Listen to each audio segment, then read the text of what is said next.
Mungkin ada waktu. Soal yang kedua, bolehkah mengadopsi anak? Soal yang ketiga, setelah saya mengadopsi anak, saya dikaruniai satu anak laki dan satu anak perempuan. Alhamdulillah kami sangat berkecukupan.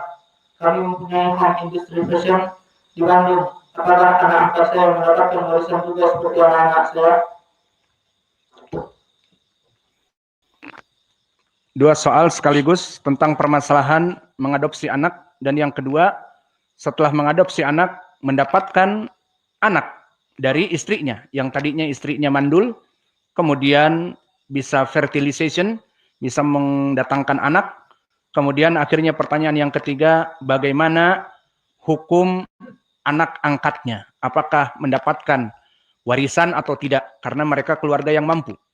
Untuk permasalahan hukum mengadopsi anak, maka sangat dianjurkan di dalam Islam bagi mereka orang-orang yang tidak mempunyai, meskipun mungkin sudah menikah lagi, dan menikah lagi, dan menikah lagi, memang sumbernya dari laki-laki tersebut, yang dia itu memang tidak ada fertilization, dia steril. Akhirnya dianjurkan di dalam Islam untuk saling tolong-menolong dengan mengambil anak, terutama anak-anak yatim yang mana bapaknya meninggal dan dia masih kecil dan dalam keadaan tidak mampu. Disebutkan di dalam hadis yang dikeluarkan oleh Imam Al-Bukhari dari Sahal ibn Sa'ad, ana wa kafilil aitam, di riwayat ana wa kafilil yatim fil jannah hakada.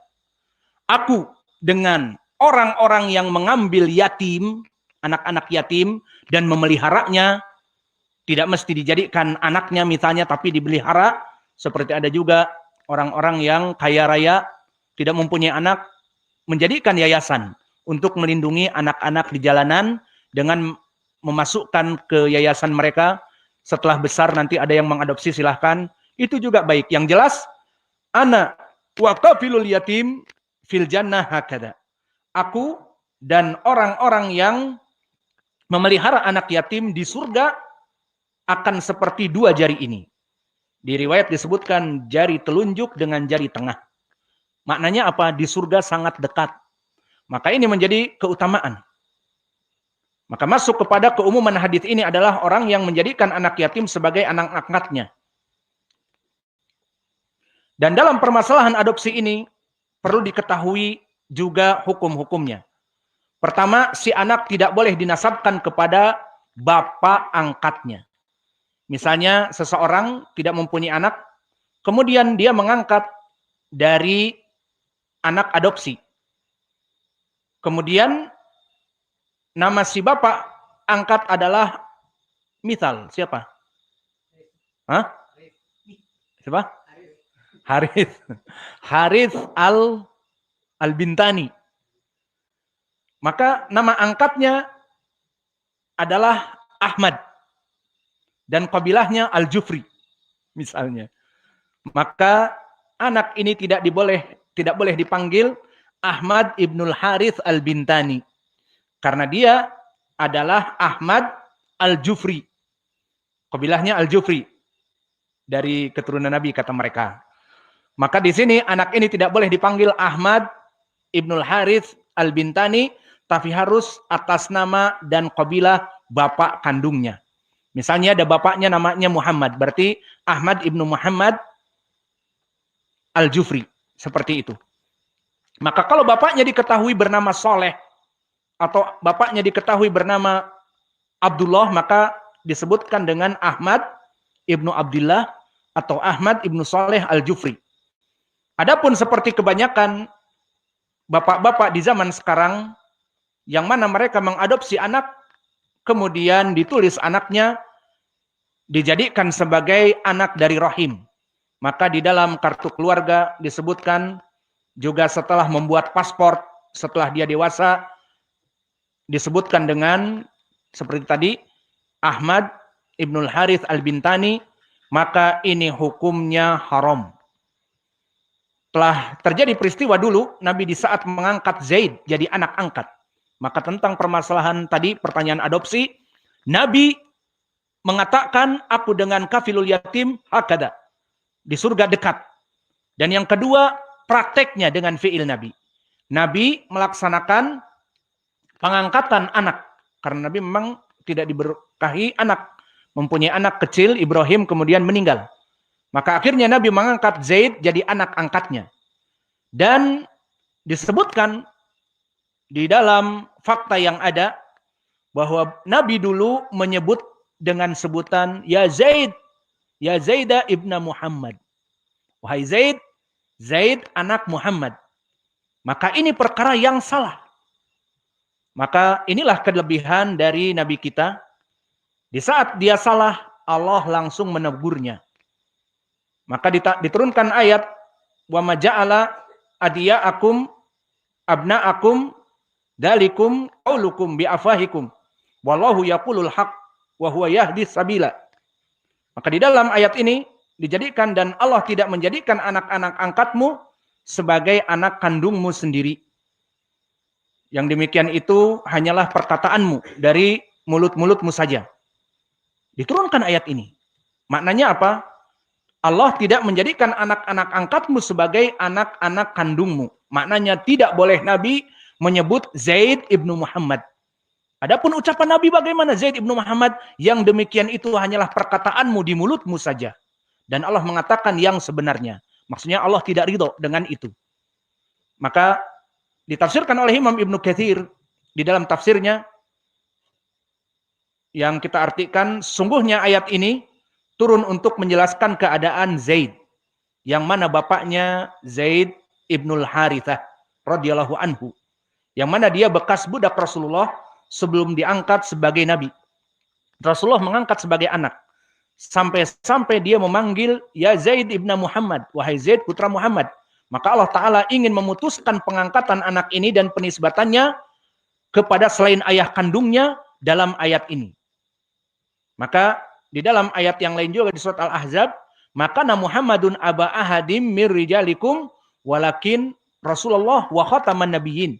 Maka bukanlah Muhammad itu, sekali-kali Muhammad itu bukanlah bapak dari seorang laki-laki di antara kamu, tetapi dia adalah Rasulullah dan penutup para nabi.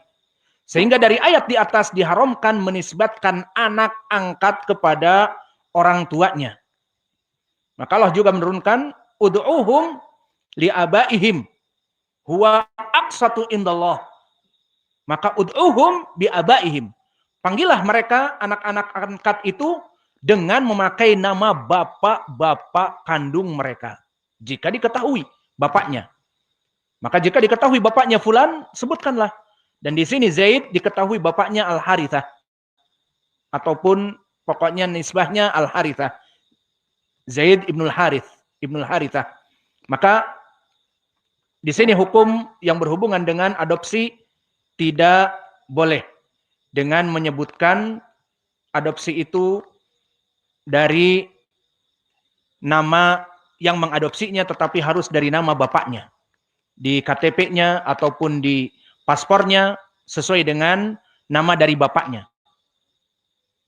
Maka dari perkara di atas bahwa anak angkat tidak sama dengan anak kandung. Dari segi apa? Penisbatan nasab kepada bapaknya.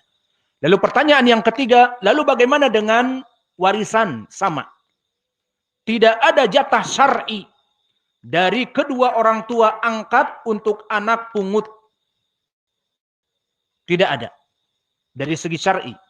Namun bisa masuk dari bab apa? Dari bab wasiat.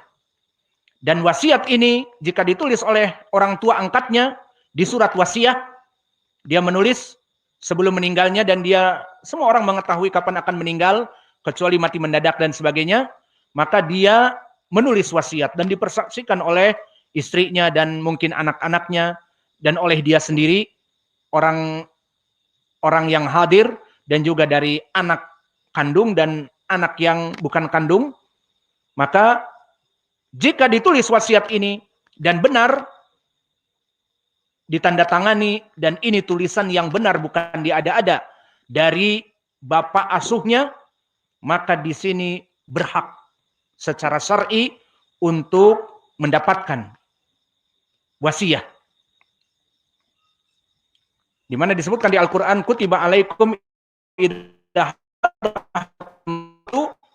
In taraka khairan lil walidain wal aqrabin bil ma'ruf haqqan 'alal muttaqin.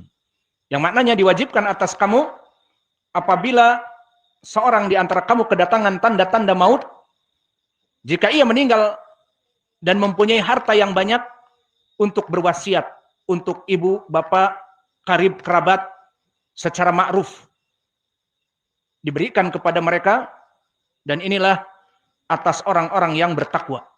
Maka di dalam ayat ini jelas permasalahan wasiat berlaku hukumnya di dalam Al-Quran. Jika ditulis wasiat dengan catatan benar, yang menulis memang bapak kandungnya, disaksikan oleh orang-orang, ditandatangi ataupun dicap, kalau dia mempunyai cap, maka ini sah tulisan dari saya, dipersaksikan istri saya dan anak-anak kandung saya bahwa saya memberikan wasiat kepada anak angkat yang mana dia itu bagaikan anak sendiri, namun di syariat tidak boleh mendapatkan dari bagian secara warisan, namun wasiat boleh. Maka masuklah dalam perkara wasiat. Kemudian dalam permasalahan taib, jika kita masukkan kepada wasiat, apakah ada rules pembagian juga setelah itu, undang-undang pembagian? Maknanya, apakah mentang-mentang dia dapat wasiat, ya sudah dituliskan, pabrik yang di Bandung semuanya kepunyaan kamu, wahai anak angkatku. Berikanlah untuk anak-anakku ini hanya sekian dan sekian saja. Menandakan seluruh hartanya untuk anak angkatnya. Apakah seperti itu wasiat? Tidak. Maka meskipun di dalam Islam wasiat itu boleh, namun tidak boleh lebih dari sepertiga. Lihat di sini bagaimana keadilan Islam. Sehingga orang tua ini, dia sangat cinta kepada anak angkatnya. Karena dengan anak angkatnya, dia yang pertama memulai bisnis. Mempunyai home industry dari fashion di Bandung misalnya. Karena anak angkatnya ini, dia sekolahkan dan dia pandai menjahit dan pandai masuk kepada industri teknik dari pakaian, dari fashion, maka akhirnya mempunyai perusahaan besar karena anaknya ini. Kemudian setelah itu Allah mudahkan kepada istrinya mendapatkan anak setelahnya. Maka kemudian karena saling cintanya, saking cintanya dan anak ini sangat bermanfaat, ya sudah, semua milikku untuk kamu. Di sini boleh apa tidak? Tidak boleh. Wasiat dapat, boleh untuk anak angkat, namun tidak lebih dari sepertiga. Maka kasusnya di sini sepertiga dikurangi dikit, sisanya dibagi kepada laki-laki dan perempuan dari anaknya. Mana pendalilannya? Seperti di hadis yang diriwayatkan oleh Imam Muslim dari Sa'ad bin Abi Waqqas, di saat Nabi Muhammad sallallahu alaihi wasallam berkunjung kepada Sa'ad bin Waqqas, dan Nabi Waqqas berkata dan tidak mempunyai dari keturunan. Maka dikatakan maksudnya dia ingin memberikan wasiat. Dikatakan ana dumalin wala yarusuni ila ibnah li. Aku mempunyai harta yang banyak dan sekarang kayaknya aku mau meninggal. Bagaimana ya Rasulullah kalau aku yang hanya mempunyai anak satu perempuan saja, dan anak perempuan ini akan menikah dan nanti rezekinya dengan suaminya, seperti itu maknanya. Afa atasaddaqu bi thulusai mali.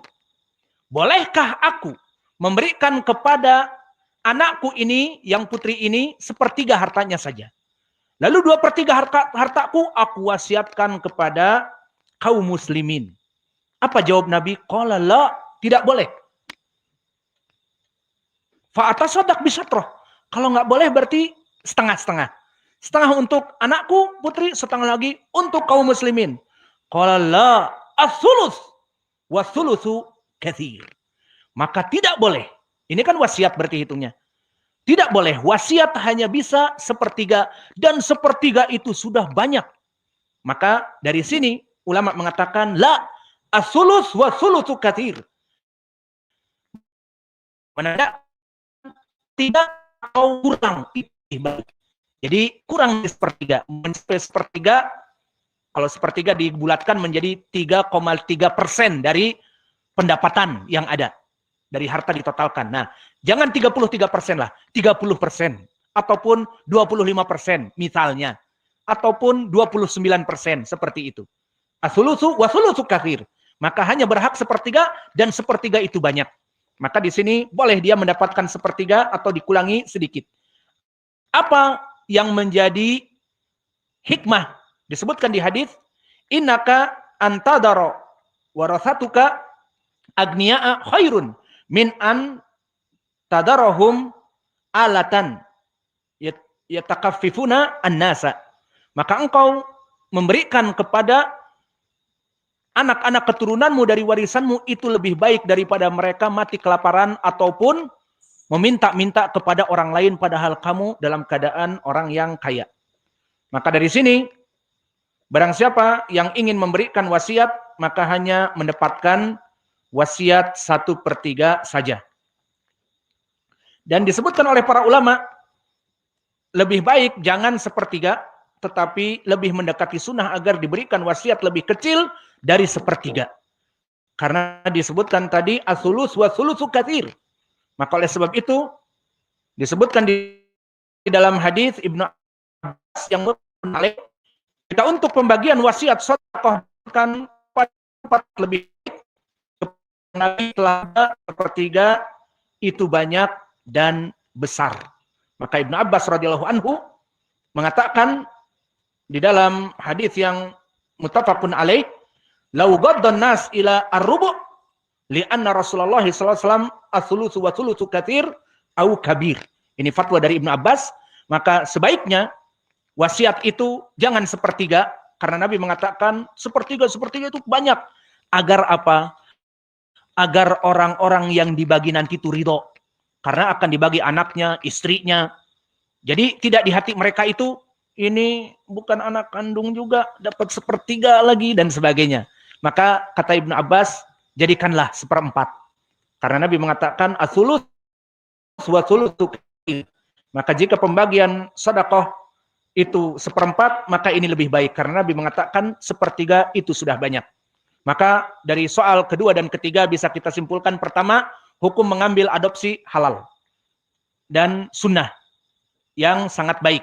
Dan Nabi pun mengadopsi Zaid. Perkara yang kedua, setelah mengadopsi tidak boleh menisbatkan kepada nama dirinya, bapaknya ini. Menjadi Zaid ibnu Muhammad, menjadi tadi Ahmad ibnu Fulan Alan, padahal dia mempunyai nasab dari bapaknya sendiri, dari kabilah dan nama dari bapaknya. Kemudian perkara yang ketiga, tidak mendapatkan hak waris. Namun, dapat dari mana? Karena orang tuanya ini sayang, dapat dari wasiah, tulis wasiah. Taib. Setelah penulisan wasiah, berapa mikdar wasiah? Tidak boleh dari 1/3. Dan bahkan Ibnu Abbas mengatakan, lebih baik kurang lagi, karena Nabi mengatakan, as-sulus wa sulusu katsir. 1/3 itu juga banyak. Agar orang yang dibagi wasiatnya itu ridho. 1/3 duduk begitu sudah. Nah nanti ini dikumpulkan hasilnya berapa dibagi. Untuk istri berapa, untuk bapaknya berapa, untuk anaknya, untuk kakeknya, untuk neneknya misalnya. Maka inilah yang bisa kita berikan. Wa naktafi ilahuna wa jazakumullahu khaira wa barakallahu fi ilmikum subhanakallahumma bihamdika asyhadu an la ilaha illa anta astaghfiruka wa atubu ilaik.